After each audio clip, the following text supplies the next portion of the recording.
Assalamualaikum warahmatullahi wabarakatuh. Shalom, salam sejahtera bagi kita semua.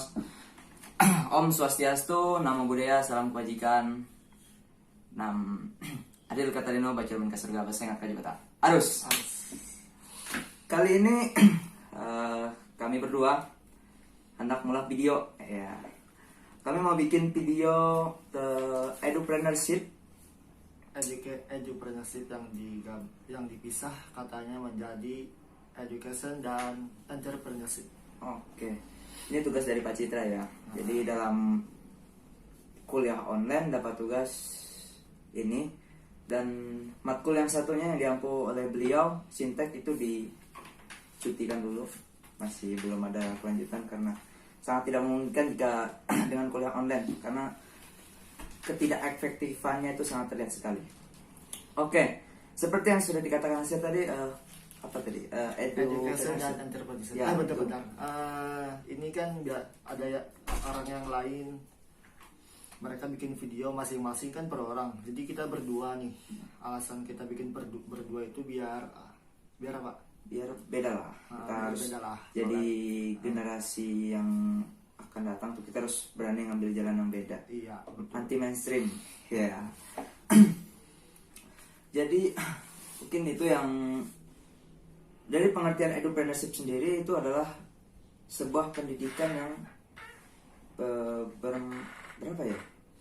Edupreneurship sendiri itu Edupreneurship. menurut Anda? Edupreneurship itu adalah edukasi, dan entrepreneurship. Edukasi itu seperti pembelajaran gitu ya. Ya, bisa jadi. Nah, Tuh pendapat Anda. Kalau menurut saya sendiri, edupreneurship itu sebuah pendidikan yang memiliki tujuan yang membuatnya seperti wirausaha atau bisnis.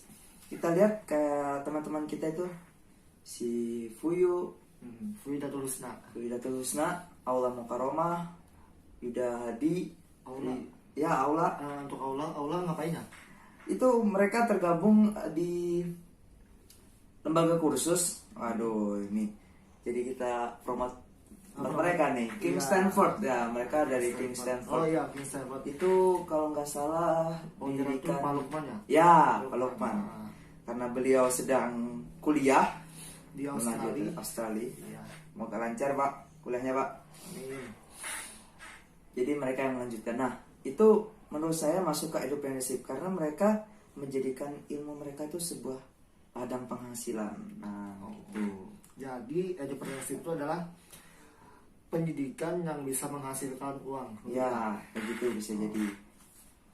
Selanjutnya apalagi nih pertanyaan dari Bapak Citra nomor 2. Kedua itu Apakah dengan kita mengetahui edupreneurship. bisa menurunkan angka pengangguran? Kalau menurut cerita sendiri bagaimana? Menurut saya, kalau kita mengambil contoh dari King Stanford tadi, tempat lembaga khusus mereka, teman-teman kita.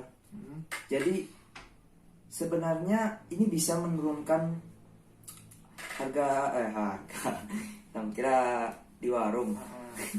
Bisa menurunkan angka pengangguran jikalau orang tersebut memang legowo dalam menjalankannya. Jadi gini, aku punya teman nih. Temanku nih, dia ngajar sebagai tutor di tempat lembaga kursus juga. Jadi dia kayak nggak terima aja sama gaji yang dia dapat, masih kurang katanya. Nah, kalau dia berpikir gitu, dia bisa jadi nggak dapat pekerjaan di luar gitu, karena gengsinya itu. Oh, gengsi karena dapat penghasilan yang rendah sedikit gitu ya. Iya, benar. Jadi ya kembali ke orangnya lah, mau nggak bekerja sama dengan orang lain gitu, dengan ya mungkin kan masih di awal-awal lah. Iya, masih di awal-awal. Nah, sedikit masih penghasilannya, jadi kita nggak bisa langsung mau dapat gaji yang kayak sekelas Ronaldo gitu kan. Nggak mungkin. Nggak mungkin. Saya juga belum. Nggak mungkin, mimpi. Mimpi, tahu nggak mimpi. Sabar dulu lah, kita ini negara maju katanya, masih baru. Negara maju, baru maju. Istilahnya baru maju. Untuk Kalau menurut kamu sendiri gimana? kalau menurut aku sih pengurangan angka memang saya setuju ya, aku setuju. Tapi itu bakal sulit maju kalau ada orang yang berpikiran baru buka nih, dikit banget nih. Itu kan pasti pemikiran orang yang mentalnya orang miskin ya.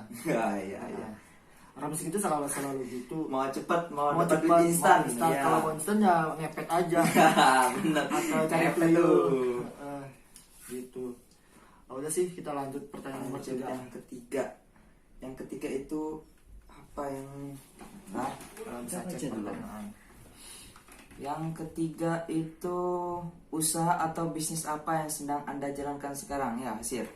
Jika belum, apa yang Anda akan rencanakan di masa depan? Jika belum, saya terinspirasi ya dari sebuah film itu membangun usaha kedai kecil, dan karena prinsipnya yang begitu kuat, prinsip hidup begitu kuat, dia mampu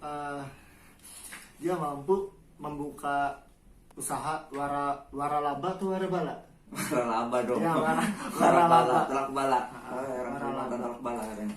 Padahal dia tuh kan lulusan SMP, terus tuh mantan narapidana. Nah, bagaimana sih seorang mantan narapidana dan lulusan SMP itu bisa sukses seperti itu? Itu karena jalan hidupnya yang begitu keras, dengan usaha yang begitu keras juga, nggak ada lembeknya. Terus kan kalau sudah nih yang saya jalankan ya, saya sambil kayaknya bukan jadi entrepreneurship sih, saya Jadi, ikut orang kerja gitu. Oh, jadi buruh nih. Dia bisa bilang Buruh bulanan, buruh harian. buruh harian sih. Tapi Ya, kalau di tanggung rumah jawab. saya bantu orang tua jualan, tapi saya nggak minta Gaji. ya nggak minta. Karena Anda dihidupi, Bung. Nah, karena Ah, minta gaji sama orang saya tua. dikasih makan 3 kali sehari sudah. Durhaka. Anak durhaka ini. Terus penghasilan terbesar saya ya dari kerja di kafe dan dekorasi pelaminan ya itu. Alhamdulillah saya punya uang ya lebih dari 2. Tuh, dua apa nih? Ya 2 aja. 2 digit atau apa? 2.000 ke atas lah. Good. Nah, kalau menurut saudara Tirta sendiri, Kalau aku sekarang itu bukan usahaku sih, itu usaha teman. Tapi nah, aku kerja sama dia. Ya, tapi kan itu kan kalau sukses tuh bisa jadi founder juga kan? bisa. Founder. Ya, bisa jadi atasan lah. Atasan. Anggapannya. Jadi yang kami sedang bisniskan atau sedang mengusahakan sekarang itu jasa pencucian sepatu. Nah, ini terlihat kayak sepele gitu, tapi bagi orang yang mencintai sepatu, wah, Anda kalau memang benar-benar mencintai sepatu pasti Anda akan menyayanginya. Anda akan lakukan apapun untuk sepatu Anda. Terlihat bersih terus. Ya. Awet. Jadi usaha ini namanya Penyo Station, cuy. Penyo Station nih. Iya, punya stress. Teman-teman ya kalau bisa antar aja sepatunya, nanti masalah harga bisa jadi nego-nego. Kalau kita membahas entrepreneurship, sebenarnya edukasi apa nih yang kita dapat dari cuci sepatu, pembelajarannya?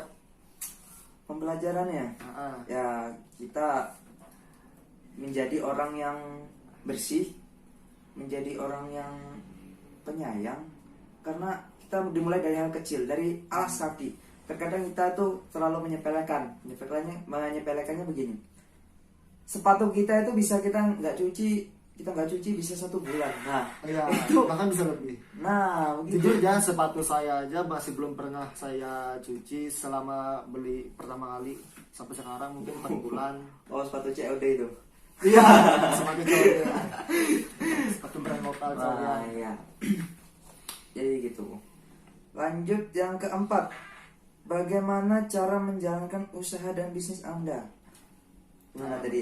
Yang rencana Anda tadi. Nah pasti ya, saya butuh modal yang besar. Mungkin setiap usaha atau bisnis itu punya dasar. Kalau bangun usaha tanpa dasar, nggak bakal jalan, mungkin bakal amburadul gitu. Bisa jadi nggak punya tujuan mau kemana nih kapal. Iya, kan? nggak punya Kita tujuan belajar sama itu harus sekali. Iya. tahu kemana arah dan tujuan. Jadi mungkin maksud yang dari dasar buka usaha tuh kayak seperti instruktur gimana ya bilangnya ya, seperti pembangunan tempatnya, terus tuh infrastruktur. Infrastruktur pembangunan Apa-apa nih. dan terus tuh juga pemetaan tempat-tempat penarahan seperti kursi, meja, itu kan harus terlihat bagus tuh. Ya, Apalagi kita hidup di 2020 yang serba modern, anak-anak serba panjat sosial. Pansos nih. Pansos nih, kalau gak pansos Nanti datang ke kedai hasir, ya. tuh kalau yang mau pansos tuh kayaknya calon-calon orang masuk neraka. Ansos. Saya lupa hadisnya tuh. Nah, nanti aja. Taruh aja di sini. Saya taruh di deskripsi ya. Terus tuh ya yang penting punya motivasi lah. Benar. Dan tempatnya harus strategis dalam pembuatan kedai itu. Mau bikin kedai di pinggir kuburan, siapa mau beli? Mungkin banyak sih, nggak kelihatan aja orangnya. Kalau aku sendiri menjalankan bisnis ini part time sih. Semuanya dari bos saya awalnya. Kalau saya sih hanya tahunya saya kerja, jalan usahanya calling, ada sepatu part time lah. Dimana ada sepatu saya kerja, nggak kayak PNS gitu. Saya tidur, Dapat duit. saya duit ngalir terus. Ngapain aja duit ngalir lah. Oke, yang kelima, motivasi apa yang membuat Anda menjalankan bisnis tersebut? Nah, ini untuk motivasi nih, kayaknya bagus, unik atau unik. Motivasi saya untuk menjalankan bisnis itu ya, biar saya kangen nih dengan keadaan kurang duit. Kok bisa? Gimana kan? Kita kalau kekurangan duit itu kan kayak bakal, aduh gimana nih cara duit nih.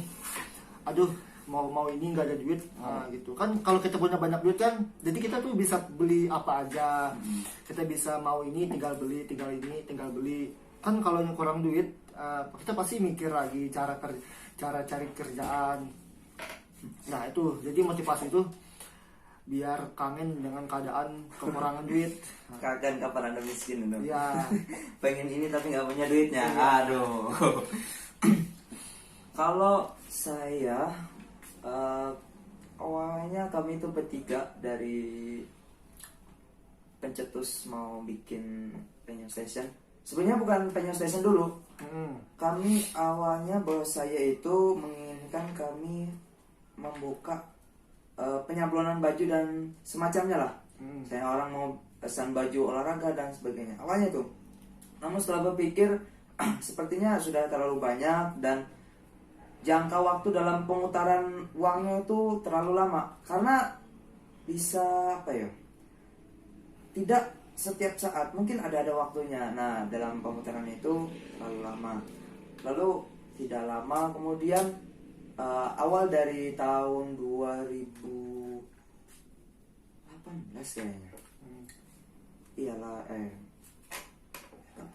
atau 19 kayaknya 19. Jadi dari situ beliau mengatakan bahwa kita akan buka jasa pencucian sepatu. Karena jasa ini di Palangkaraya sendiri masih tergolong yang sedikit yang bertahan dan sedikit yang masih bisa survive karena ada pada waktu itu pada musim berapa bulan kami mau berbuka, sekitar 4 bulan banyak yang buka, namun mereka tidak bertahan lama, mungkin karena manajemen keuangan dan lain sebagainya kurang pas. Dan sekarang alhamdulillah sudah berjalan sekitar 1 tahun lah, sudah bisa sampai sini. 1 tahun. 1 tahun ya, 1 tahun. Jadi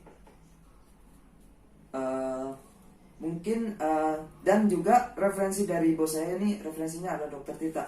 Dokter Tirta sendiri kita tahu kan yang sekarang sedang gencar-gencarnya sedang mensosialisasikan kesehatan kepada masyarakat. Perang dengan virus Nah, COVID-19. ya. Tidak hanya dia sendiri dan kita semua. Nah, beliau ini punya usaha yaitu Sos and Care dan di Palangkaraya juga sini ada. dan kalau nggak salah di Jalan Raja Wali, entah Raja Wali berapa gitu kan. Oh itu jadi punya dokter Tirta. Ya, Sus Anchor itu punya Dokter Tirta. Sus Gitu. Anchor. Mungkin sekian dari saya. Ada lagi teman dari saya? Saya nggak punya kata-kata lagi. Ya. Mungkin sekian. Dari kami. Wassalamualaikum warahmatullahi wabarakatuh. Shalom. 5, 4, 3, 2, 1. Close the door.